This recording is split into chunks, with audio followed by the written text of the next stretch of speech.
Dianne Gallagher joins me again from the court. She has, of course, been there through all of this. Dianne, they're going to reconvene. He made that very clear tomorrow, but he kept emphasizing, Judge Newman there, the overwhelming nature of the evidence.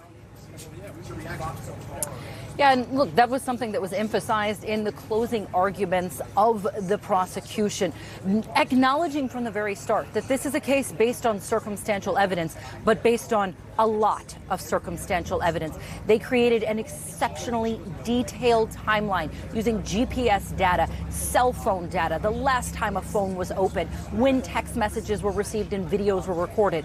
And it was that video that was found on Paul Murdaugh's phone. You know, Marion Proctor, the sister of Maggie Murdaugh, has testified that they often called Paul Murdaugh a little detective. And we found out that was because that he had been finding pills that his father had been taking and would confront him about it.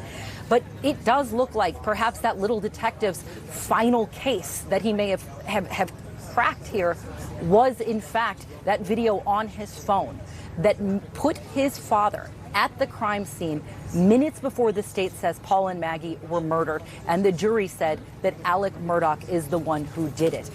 If not for that video, the state may never have even been able to charge him. No one knew about that video until March of 2022, around 9 months after Paul and Maggie were killed. I was struck by the lack of emotion from Alex Murdaugh. He just sort of nodded his head, stared straight-faced. I wrote it down. He was shaking and straight-faced as he listened to that. He didn't look back at his family or at Buster, his son. That's something we've seen him do this entire trial. He's had moments where he's been incredibly emotional, shaking, crying, making sounds throughout this entire trial.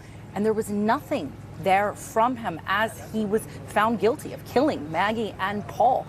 The judge talked about just the amount of evidence, but really the amount of witnesses. You said this, Aaron, more than 70 witnesses, nearly 6 weeks. This was supposed to be a 3-week trial, and we had roughly 3 hours of deliberation after they sat through that for nearly 6 weeks, listening to graphic testimony, sometimes extremely difficult to understand testimony about cell phones, about the way that the cars were driving. So to see this come tomorrow morning, again, the state says they're not seeking the death penalty in this, between 30 years to life in prison for those murder charges, again, for killing Maggie and Paul Murdaugh.